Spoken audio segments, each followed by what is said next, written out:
Fala pessoal, beleza? Isaac aqui falando com vocês. Vamos dar continuidade na nossa aula da EBD e hoje nós vamos estar estudando a lição de número 13, que fala sobre a sexualidade e a pós-modernidade. Então, hoje a gente vai falar um pouquinho sobre a questão de como está a sexualidade no mundo depois da pós-modernidade e a gente vai usar como base o texto de 2 Samuel 13, de 1 a 19, para a gente conseguir levantar algumas questões nesse texto. Ele fala sobre a questão do incesto que aconteceu com Aminon e Tamar.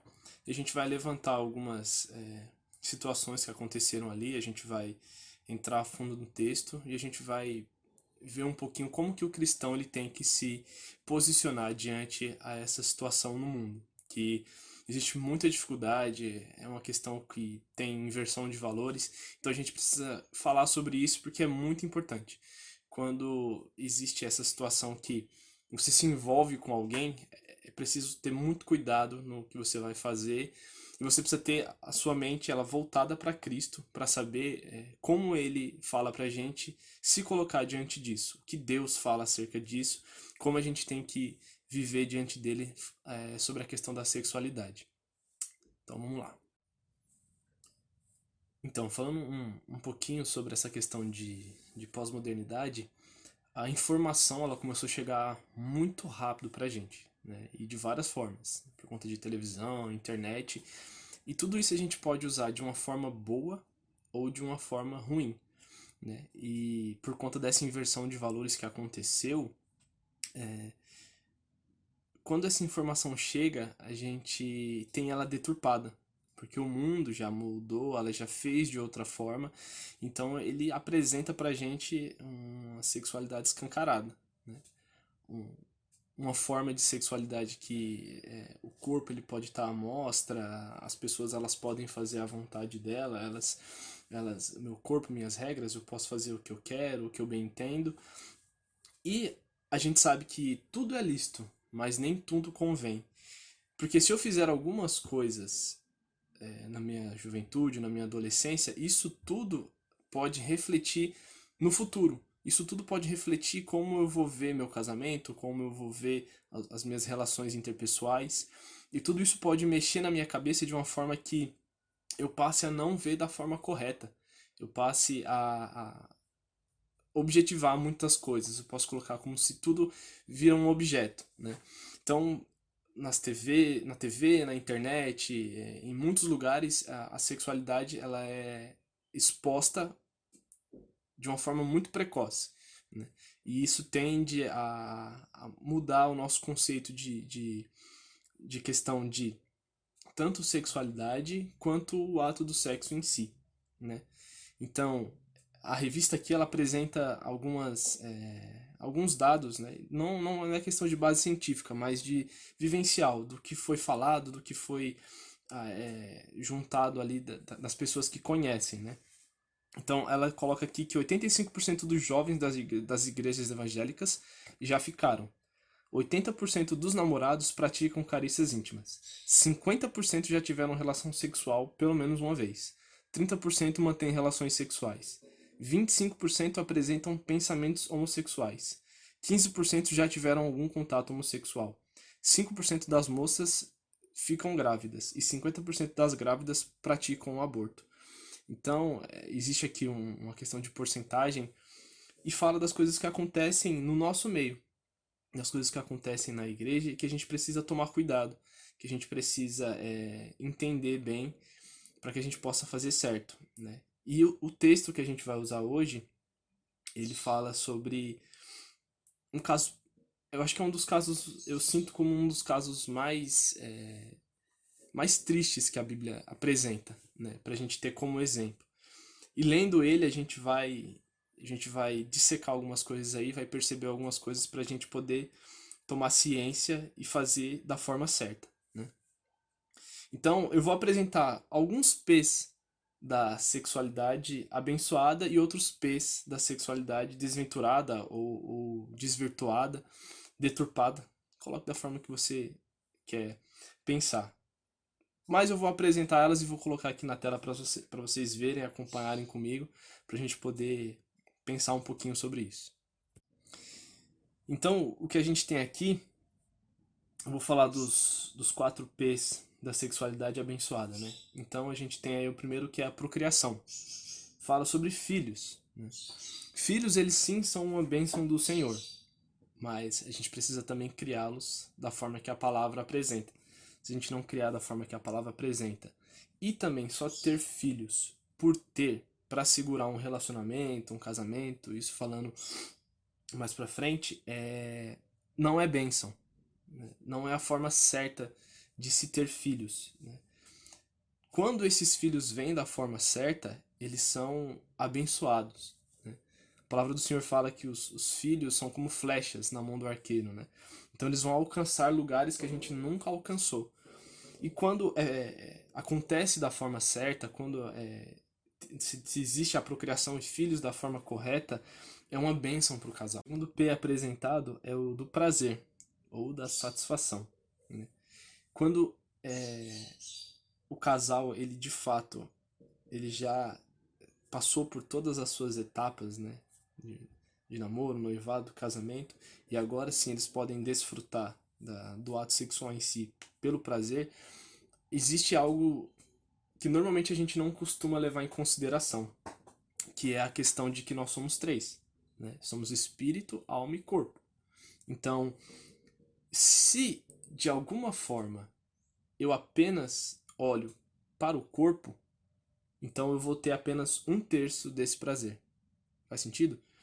Se eu tiver tanto o meu espírito, que é a minha vontade de buscar a Deus, a minha vontade de estar com o Senhor, atrelada à minha alma, que são as minhas vontades, os meus projetos, a minha forma de ver a vida, as minhas emoções, e o corpo santificado ao Senhor, quando eu encontrar uma pessoa que também tem a mesma vontade em espírito, ela tem as mesmas vontades de projeto de vida, de se colocar diante do Senhor, e também ela tem um corpo que ela guardou ao Senhor, quando eu me unir a ela, não é só 1/3, não é só o corpo que está se unindo, mas aí eu vou ter a plenitude no casamento. Então, normalmente o que acontece? As pessoas primeiro elas têm o ato sexual, elas têm a relação, para depois querer saber quem é essa pessoa, a alma dela, a forma que ela pensa, e por último, saber quem ela serve, né? Isso é ruim, né? Existem aqueles casos de pessoas que falam assim, olha, mas eu casei com uma pessoa que não era cristã, eu casei com uma pessoa que não conhecia a Deus. Isso pode acontecer? Sim, pode acontecer. Mas se a outra pessoa ela não conhece o Senhor, ela não vai saber te amar da forma que você espera ser amado.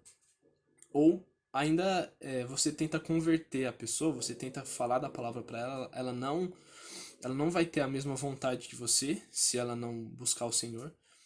Talvez ela vai ter impasses com você, de não querer ir na igreja, de não querer cultuar a Deus, e tudo isso vai aos poucos ferir o seu espírito, vai ferir a sua alma, né? E isso vai acarretar alguns problemas. Então, pode acontecer de se casar com uma pessoa que não conhece a Deus ou não serve ao Senhor? Pode acontecer, mas é mais difícil. Tem que pagar um preço maior por conta disso, né? Então, se o prazer ele é só pelo prazer sem responsabilidades, acontece igual Judá e Tamar, que também é outra história da Bíblia, que teve o ato, ele só queria prazer, não queria ter responsabilidade, e no final teve muito problema. Então, para que para que exista um ato sexual em si, prazer, uma satisfação da forma abençoada, é preciso que tanto a alma como o espírito e o corpo eles estejam alinhados. E aí essa satisfação, esse prazer vai ser muito maior do que só o corpo, né? Só uma parte. O outro P fala da partilha, que é a intimidade. A intimidade que o casal vai ter, né? Então, quando existe intimidade, né, eu sei me posicionar diante da outra pessoa. Quando existe intimidade, eu sei como falar, eu sei como agir, eu sei como a pessoa ela é, né? A gente sempre vai aprendendo um pouco mais sobre a outra pessoa, e isso vai gerando intimidade, né? Isso, se a gente refletir com o Senhor, também é verdade. Então, como eu posso partilhar do Senhor para outras pessoas se eu não o conheço? Se eu não tenho intimidade com o Senhor, como é que eu vou falar das obras dele? Como eu vou falar quem ele é na minha vida? Né? Então, para que eu possa ter uma intimidade com o Senhor, eu preciso conhecê-lo, preciso partilhar com ele, eu preciso estar junto com ele. Então, é a mesma coisa, eu chego para uma pessoa e falo assim: olha, eu conheço Deus, ele é legal. Aí a pessoa, nossa, que maneiro, né? Você conhece Deus só. Agora, se eu chego para a pessoa e eu tenho intimidade com Deus, eu vou falar assim: olha, eu conheço Deus. Ele mudou a minha vida, ele mudou a minha história. Ele fez coisas grandiosas, não só para mim, mas olha aqui na palavra, olha os atos e ações que ele teve, olha tudo que ele fez, olha o que ele fez na cruz. Ele se entregou em meu favor e em seu favor também. Então, quando eu tenho intimidade, eu consigo falar, eu consigo conhecer, eu consigo entender quem é a pessoa que está ali à minha frente. Se não tiver isso, vai ficar em silêncio. E a relação ela vai começar aos poucos se desgastar cada vez mais. Né? Então eu preciso que tenha essa partilha, essa intimidade, para que eu consiga me relacionar bem com a pessoa que está ao meu lado. Né? Então aqui já estão três pontos interessantes para a gente poder pensar lá na frente. O quarto é o pacto, que é fidelidade. É muito importante existir a fidelidade entre o casal, entre as pessoas que estão querendo ter um casamento no futuro ou que já são casadas, né? Então, a fidelidade ela é muito importante, porque sem fidelidade não existe confiança, né? E sem confiança eu sempre vou ter medo. E a palavra de Deus diz que o perfeito amor ele lança fora todo medo. Então, se eu tenho esse medo, se eu não sou fiel, a outra pessoa ela nunca vai confiar em mim plenamente. E sem essa confiança, sempre vai ter aquela pulga atrás da orelha de, puxa vida, por que chegou tarde? Puxa vida, o que aconteceu? Por que não me responde? Então sempre vai ter uma insegurança. E é preciso que haja esse pacto de fidelidade entre essas duas pessoas. Se não existir isso, é muito fácil a pessoa colocar coisas na cabeça ou até mesmo o inimigo colocar coisas na cabeça para que esse relacionamento caia. Então é necessário que haja esse pacto de fidelidade para que haja confiança, para que haja de fato esse amor que lança fora todo medo. Agora falando um pouquinho dos P's da sexualidade desventurada, né? Ele fala aqui da promiscuidade. Então são desvios. Uma pessoa que nunca está satisfeita. Ela acha que não, só uma pessoa só não satisfaz. Então ela tá com um, depois tá com outro, depois vai com outro. E isso é muito ruim. Isso junta com a pluralidade, que é o segundo P, que é a quantidade. A pessoa ela tem relações com várias pessoas, né? E isso é problema, porque conforme ela vai fazendo isso, ela nunca vai encontrar um ideal, né? Eu gosto de falar do exemplo da pizza, né? Fala assim, você pega uma pizza com 8 pedaços, né? E cada pedaço é um tipo de pizza. Aí você fala assim, puxa, essa aqui de mussarela, ela tem o queijo, que eu gosto bastante. Essa aqui é de calabresa, eu gosto bastante, mas eu não gosto tanto da cebola, então eu tiro a cebola. Ah, mas não tem como tirar, então eu deixo e na hora ali eu separo, vejo o que eu faço. Ah, mas a portuguesa é muito boa, ela tem muita coisa de tudo, mas ela não tem, na verdade, especialidade em nada. Então ela é um monte de coisa, mas não é nada. Então, e aí a pessoa ela começa a se alimentar aqui, ela faz algo aqui, faz algo ali, pega um pedaço aqui, pega outro pedaço ali. E aí no final, quando chega aquela que de fato ela gosta, que de fato ela quer ter bastante tempo com ela, o que que acontece? Ela já não, já tá, sabe, ela tá cheia, sabe, ela já viu de tudo. Ela, isso aqui, poxa, mas tá faltando isso que tinha na outra, tá faltando isso que tinha na outra, mas isso aqui não tá legal, sabe? A pessoa não se satisfaz. Porque ela já teve muita quantidade, quando chega certa, ela não vai saber dar valor. Ela já vai estar cheia, já vai estar empanturrada, né? Ela não vai saber lidar. E aí ela vai se lembrar, puxa, mas gosto muito de calabresa, mas essa aqui não tem. E aí a pessoa ela vai começar a usar exemplos do passado para colocar aqui e vai falar, não, ela tem que ser assim, sabe? Essa questão de ficar, de namorar, é complicada por conta disso, né? A pessoa fica com um, fica com outro, sai com um, sai com outro, nunca se satisfaz. Quando chega a hora certa, ela não vai saber dar valor.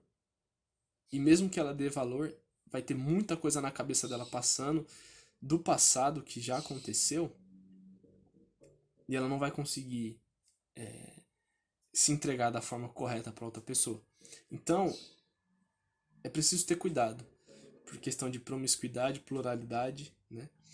Precariedade é o terceiro P aqui e fala da qualidade. Então é aquela questão, né? Não vai saber é, cuidar da pessoa, vai destratar, né? Vai falar, ó, vai mandar calar a boca, vai xingar de coisas que não deve, não vai saber cuidar e tudo isso é ruim, tudo isso gera traumas, né? E muitas pessoas já foram marcadas por traumas do passado assim, né? Por situações que aconteceram e aquilo magoou ela e às vezes ela acaba se fechando tanto pro amor, para essa questão de sexualidade, de encontrar alguém, que ela não consegue mais, ela não sabe mais se se existe alguém para ela, ela não sabe mais se vai existir alguém que vai cuidar dela, porque ela já sofreu tanto, a dor já foi tanta, a qualidade foi tão baixa nesses relacionamentos que ela prefere ficar só. Ou, olha, não quero me machucar mais, né? Então, ter esses muitos exemplos, né, essas muitas saídas, essas muitas ficadas, pode gerar traumas desse tipo também. E tem a petrificação, a insensibilidade, né? Então, tem pessoas que ficam com várias, tem pessoas que saem com várias pessoas, tem relação com várias pessoas, e ela fica insensível, né? Ela não tem mais prazer naquilo que ela está fazendo. Ela começa o cérebro é muito interessante, porque conforme vai tendo experiências e vai acontecendo coisas que a gente vai vendo, vai ouvindo, vai fazendo, o cérebro ele vai se acostumando, né? E por conta desse costume que ele vai recebendo, ele precisa de um estímulo maior para poder sentir prazer. Então é aquela questão de pessoas que, puxa, começou a ver uma foto, aí a foto já não satisfaz mais. Então ela já está insensível àquilo, então ela vai pro vídeo. Ah, aí o vídeo já não satisfaz mais. Então vai pro ato em si. Ah, o ato em si já não satisfaz mais. Aí busca outros tipos de vídeo. Aí busca relação com pessoas do mesmo sexo. Aí busca relações com animais. E existem inúmeras situações que acontecem que o inimigo vai colocando no coração da pessoa. E a própria pessoa ela não se sente mais. É, não sente mais essa sensibilidade, não se sente mais o prazer, não fica mais satisfeito e busca outras coisas, né? E essas coisas, igual a palavra fala, um abismo chama o outro. Então uma coisa ruim que acontece vai fazendo com que a pessoa vá mais profundo, que ela encontre pecados ou situações que deem mais euforia e aí ela se sinta feliz porque ela está fazendo isso. E aí ela vai se afundando cada vez mais no pecado, vai entrando na iniquidade e para sair disso depois é muito difícil. É muito difícil. Porque a pessoa já se viciou. E quando existe o vício, é muito mais difícil. Primeiro da pessoa ela falar, eu sou viciada. E mais difícil ainda da pessoa ela procurar ajuda. Porque ela acha que o que ela faz é tão imundo, é tão fora da realidade que ela não vai se expor. Ela não vai conversar com alguém, ela não vai procurar ajuda. E cada vez mais vai piorar a situação. Então é muito difícil, muito complicado. E além desses 4 P's que é colocado aqui na revista, também é colocado 4 princípios, né? Que está lá em Gênesis 2:24. Então ele fala assim: o princípio da maturidade. Primeiro deixará pai e mãe. Então, relacionamento é para quem tem maturidade. Se a pessoa não tem maturidade, ela vai defraudar a outra, né? Defraudar é usar antes do tempo, é fazer coisas que não deveria, né? E quando ela acha que, puxa vida, tá legal, ela vai embora. Não tá mais legal, ela vai embora. Então é igual um copo descartável. Então ela toma água, aí toma um guaraná, aí ela olha assim, puxa, esse guaraná aqui, eu quero tomar uma Coca-Cola, mas o guaraná aqui vai ficar esquisito. Então ela amassa o copo e joga fora para poder usar outro copo depois, né? Então a pessoa ela não tem maturidade. Ela, não tá legal, vai embora, né? Isso é um conceito que vem hoje em dia. Não tá legal, troca. Então é conceito capitalista. Quebrou, troca, joga fora, né?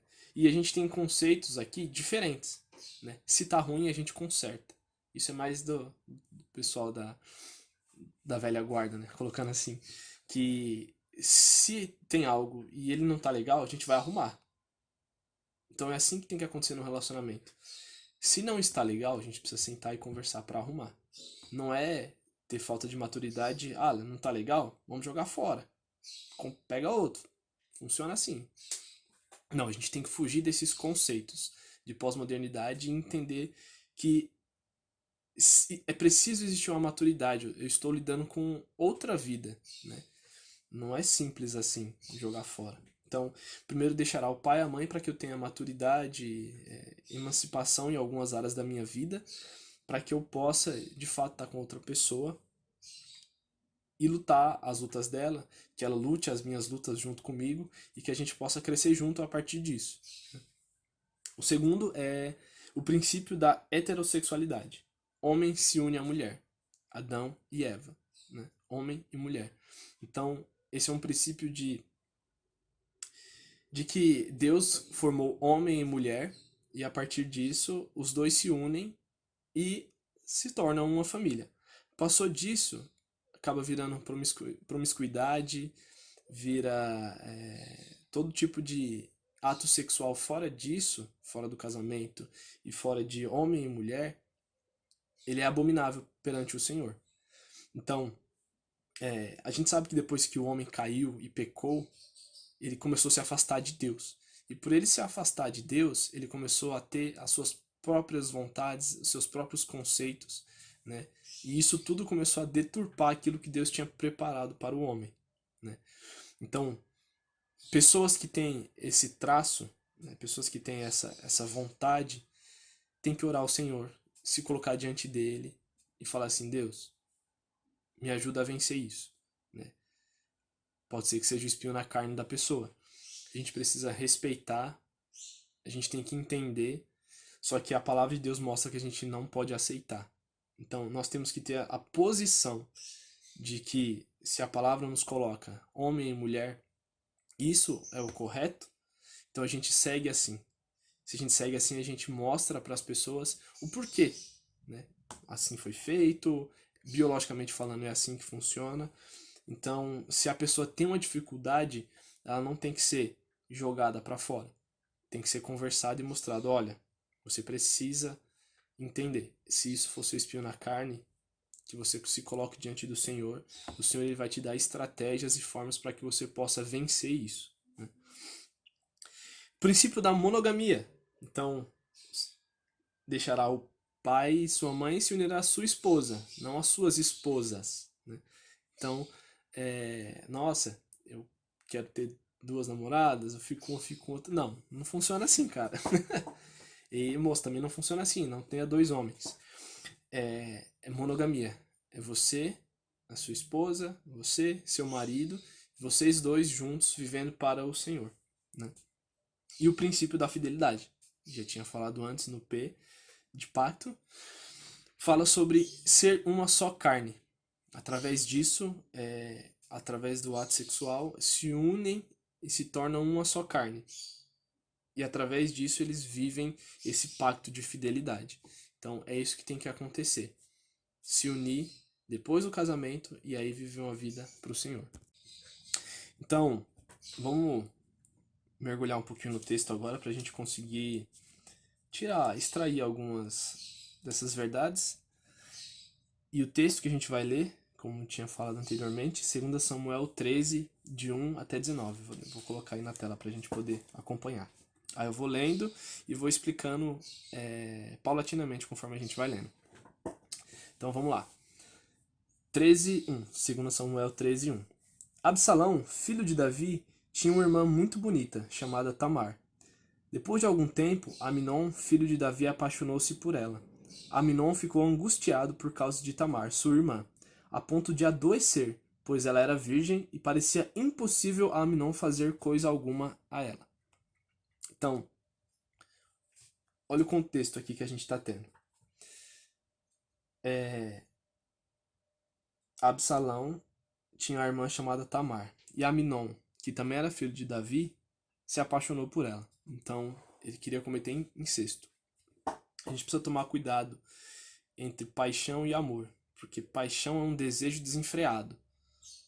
A gente tem que entender que os hormônios, eles não se convertem. Então a gente tem que tomar cuidado. Quando a gente sentir algo, a gente tem que fugir, né? Então, a palavra de Deus diz que a gente resiste ao diabo e foge do pecado. Então a gente tem que fugir da aparência do mal. Então, os nossos hormônios, eles vão se aflorar em algum momento, né? E a gente precisa entender que eles não se convertem. A gente tem que fugir disso. A gente não pode dar, o pessoal fala, dar sorte ao azar. A gente não pode ficar diante do pecado achando que a gente vai resistir a ele e vai estar tudo certo. Não. A gente tem que tomar cuidado. Então aqui ele está falando de um caso de um irmão que queria cometer incesto, que ele se apaixonou por ela a ponto de adoecer. Então Amnon ficou doente de tanta paixão que ele tinha por ela. E aí ele coloca aqui, ó, pois ela era virgem e parecia impossível a Amnon fazer coisa alguma a ela. Então, existem homens, existem rapazes, né, que eles apresentam as suas namoradas ou apresentam a menina que ele ficou como se fosse um troféu. Olha, parecia impossível, ela era virgem, sabe? Então eles usam isso como uma força, uma vontade por ser algo mais, por dar mais adrenalina e querer fazer aquilo. Então precisa tomar cuidado. Se uma pessoa ela apenas, se um rapaz, uma moça só apenas olha a beleza física, não conhece a outra pessoa, isso já pode levar para um caminho ruim. A gente já pode perceber algo errado aí. Se só leva em consideração o corpo, só está levando em consideração a casca. Não tá levando em consideração quem a pessoa é de fato. Então tem que tomar cuidado. Seguindo no texto. Mas Amon tinha um amigo chamado Jonadab, filho de Semeia, irmão de Davi. Jonadab era muito sagaz. Então, o cara era sagaz. O maluco era ligeiro, o cara era descolado. E ele é aquele cara que tinha resposta para tudo, né? Tudo que perguntasse para ele, ele sabia ter uma resposta. O cara era liso, ele sabia responder de um jeito, sabia sair de outro, sabe? Sempre tinha uma carta na manga, né? E esse Jonadab, ele era o tipo de cara que o pastor pega ele vendo coisa errada, né? Ó, nossa, mas o que você tá vendo aqui, cara? Isso aqui é errado, você não pode ver. Não, que é esse, pastor? Sabe? Tô vendo de tudo, retendo o que é bom. O cara usa até a palavra pra dar um migué, sabe? Então, tem que tomar cuidado. Tanto se você olha pra si e percebe que tem feito isso, ou se tem um amigo que é sagaz e também faz situações, mexe aqui nas engrenagens para a situação parecer boa, tome cuidado, né? Não pode fazer isso. Não existe atalhos para a palavra de Deus. Existe um caminho. E a gente precisa trilhar esse caminho. Pegar atalho sempre vai fazer a gente errar o caminho. Sempre vai fazer a gente errar o alvo. Então, a gente não pode ser sagaz nesse sentido. A palavra de Deus, sim, fala para a gente ser humildes como a pomba e astuto como a serpente. Mas não sagaz para o pecado. Sagaz para fazer coisa errada. Então, a gente tem que olhar para essa parte do texto e entender que esse cara aqui, ele é um cara que a gente tem que ficar de olho para não cair na dele. Então ele fala lá. Este lhe perguntou, por que emagrecestes dia a dia, ó filho do rei? Não me contarás? Então Aminão lhe respondeu, estou apaixonado por Tamar, irmã de Absalão, meu irmão. Jonadab lhe disse, deita-te na sua cama e finge estar doente. Quando teu pai vier te visitar, dize-lhe, peço-te que minha irmã Tamar venha me servir comida, preparando a comida da minha presença, para que eu veja e coma do que ela me servir. Então, tá aqui o plano que Jonadab deu para Aminon. Olha, finge que você tá doente, deita. Quando ninguém estiver vendo, você vai lá e faz ela te servir, para que você consiga de alguma forma ali fazer o que você quer, né? Então, como eu tinha falado, toma cuidado com pessoas que são assim, pessoas que elas fazem um plano só para fazer a vontade dela, não leva em consideração os sentimentos da outra pessoa, não leva em consideração quem é a outra pessoa, e isso pode acabar acontecendo, pode acabar acontecendo. A gente precisa tomar cuidado, precisa se colocar diante do Senhor para que Ele nos mostre quem é a pessoa, para que a gente veja as atitudes dela, para saber se a gente tem que seguir os conselhos ou não, ou se a gente está fazendo isso, onde a gente está fazendo isso e o que a gente tem que mudar. Então, seguindo o texto. Aminon deitou-se e fingiu estar doente. Quando o rei foi visitá-lo, Aminon lhe disse: Peço-te que minha irmã Tamar venha preparar 2 bolos na minha presença, para que eu coma do que ela me servir. Então Davi mandou dizer a Tamar, em casa, ou no palácio: Vai à casa do teu irmão, Aminon, e prepara-lhe alguma comida. Tamar foi à casa de seu irmão Aminon, e ele estava deitado. Ela pegou a massa, fez bolos e os assou na presença dele.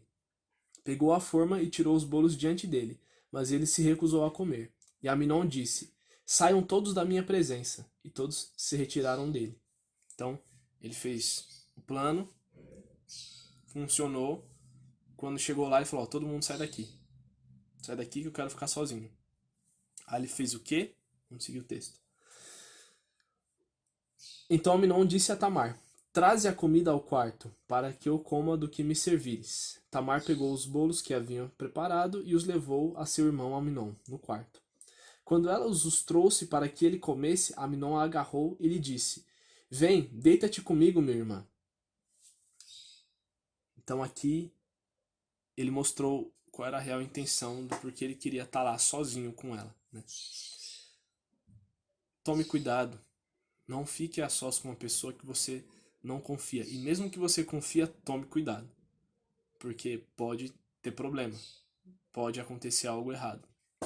Então, você precisa conhecer quem é a pessoa. Você precisa saber como lidar com ela, né? Para não acontecer isso, né? Jamais Tamar ia imaginar que um irmão pudesse querer algo desse tipo, né? Então, na inocência dela, ela foi. Hoje a gente pode ter como prevenir, como olhar as situações e falar assim, não, não vou fazer isso, não é legal que a gente fique só. Olha, se a outra pessoa começar a forçar, você já começa a entender o que ela está querendo fazer. Então, sempre tem que estar ligado com alguns pontos.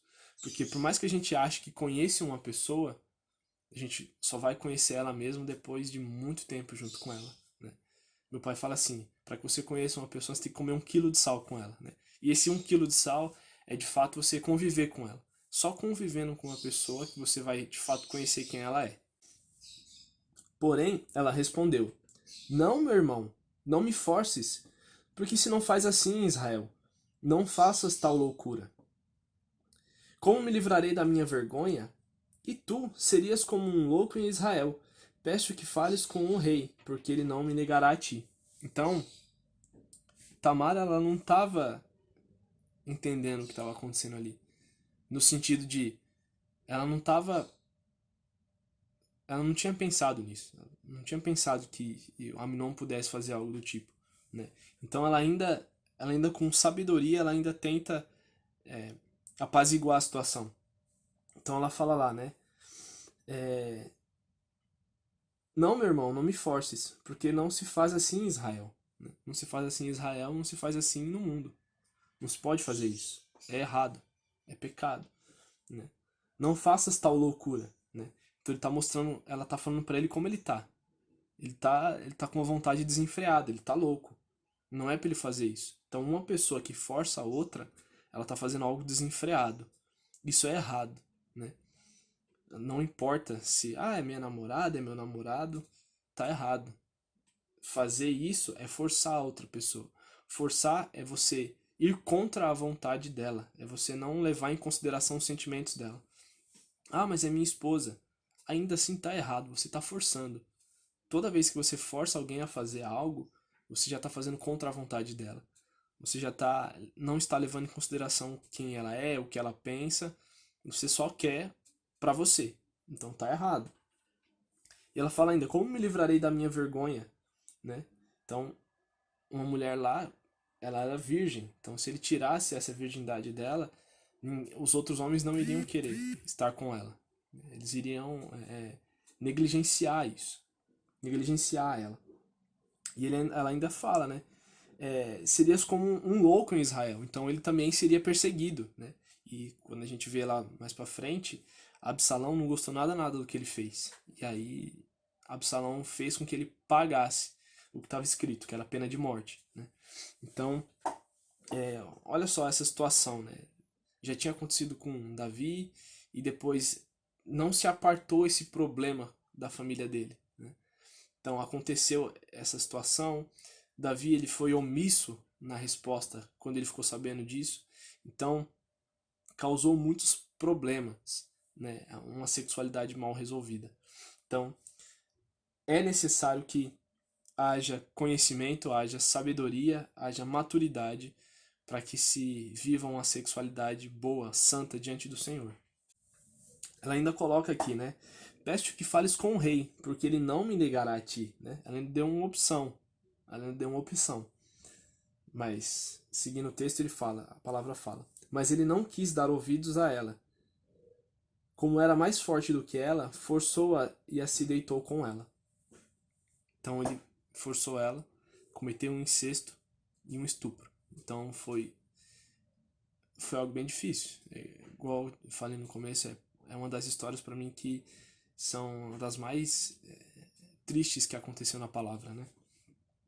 Na família de Davi e em tudo que aconteceu. Então, e ainda depois, seguindo o texto, depois Aminon sentiu grande aversão por ela, e maior era a aversão que sentiu por ela do que o amor que lhe tivera. E Aminon lhe disse: vá embora daqui. Então, ele usou ela, ele a usou e ainda quis jogar lá fora, né? Então, ele não teve apreço nenhum por ela, sabe? Depois que ele conseguiu o que ele queria, ele tanto faz como tanto fez.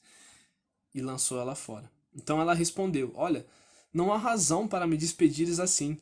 Maior seria este mal do que o outro que fizestes. Mas ele não lhe quis dar ouvido. E chamando o servo que estava com ele, disse-lhe: manda esta mulher embora e fecha a porta depois que ela sair. Por que ela falou isso, né? Não há razão para me despedires. Maior seria este mal do que o que fizestes. Por que ela diz isso? Porque quando acontecia um tipo de ato assim, na lei estava escrito que esse homem ele teria que casar-se com ela, né? E se ele não quisesse casar com ela, tinha que dar um dote, tinha que mostrar que tinha sido o erro dele, tinha que assumir as consequências, mas ele não fez isso, né? Ele deixou ela ao léu, mandou ela embora e deixou ela sem sustento, sem marido, né? Deixou ela a esmo. Tanto que, continuando o texto, fala assim que ela vestiu uma túnica longa, porque assim ela vestia uma túnica longa, porque assim se vestiam as filhas virgens dos reis. Então o criado dele a mandou para fora e fechou a porta depois que ela saiu.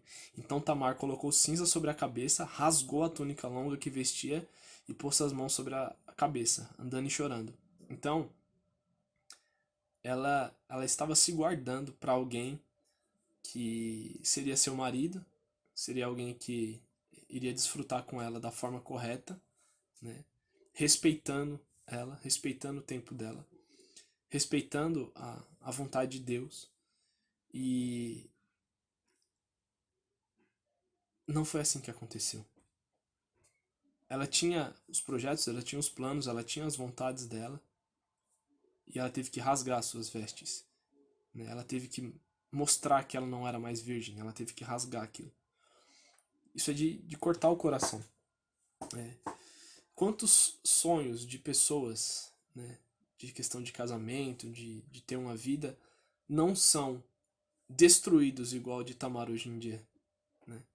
Quantas pessoas elas não são tocadas da mesma forma e são destruídas por conta da, ah, não, tá tudo bem, pode sair, é só usar camisinha, é só é só uma vez, não vai ter problema, sabe?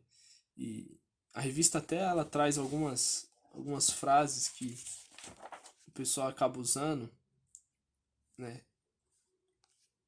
achando que vão cobrir aquilo que estão fazendo de errado, né? Então falar, é melhor ter uma experiência antes de casar para não falhar na hora. É fazer um test drive. Não, não funciona assim. Quanto mais experiência na área, mais maturidade. Também não funciona assim. Mais vazio você vai ficar, né? A carne é fraca, né? Desde quando a pecado é vitamina para carne fraca? A carne tem que morrer. E o espírito tem que ser fortalecido. Então, não leve essas situações, não queira ter uma experiência antes da hora, só porque as pessoas dizem que é bom, só porque as pessoas dizem que, olha, hoje em dia todo mundo faz. Né? Não é porque a pós-modernidade ela tá colocando isso diante de você que você precisa fazer. Não. A palavra de Deus diz que a vontade do Senhor para nós é esta, que nós nos santifiquemos e que nós nos abstenhamos da imoralidade sexual, que a gente não faça esse tipo de coisa, que a gente não tenha o sexo na hora errada, que a gente não tenha o ato na hora errada, para que a gente não tenha traumas, para que a gente não deixe de fazer a vontade de Deus também nessa área, né? Então, o que a gente conclui aqui, né? Que a gente precisa se colocar diante do Senhor em santidade. Quando eu me coloco diante do Senhor em santidade, eu vou saber qual é o tempo certo de fazer as coisas. Eu vou saber o momento que eu preciso fazer para que seja o melhor momento, para que seja um momento que me dê mais felicidade, para que eu seja mais feliz, tanto na minha vida, seja eu com o Senhor, seja no meu crescimento, como seja também na parte de sexualidade, como seja com a namorada, com a esposa, os tempos que eu preciso passar, que eu não posso pular etapas. Então o Senhor quer que a gente não se desvie nem para a esquerda nem para a direita, né? Que a gente não pegue atalhos, tanto na questão de sexualidade como na questão da nossa vida sentimental. A gente não tem que ver como o mundo vê, a gente tem que ver como a palavra nos mostra, como Deus ele quer que a gente faça, né?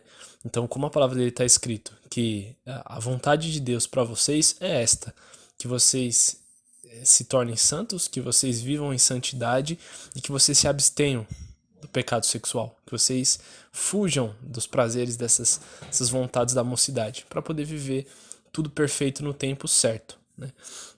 Então, se a gente pegar aqueles P's que são abençoados, pegar os princípios da palavra, a gente pode viver coisas maravilhosas, até mesmo nessa área, que tem muito tabu, tem muita coisa que o mundo quer falar diferente da palavra, mas o Senhor ele nos mostra a forma certa a fazer.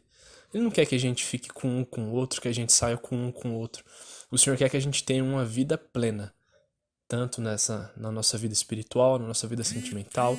O Senhor quer que a gente se coloque diante dele e viva o melhor, sempre.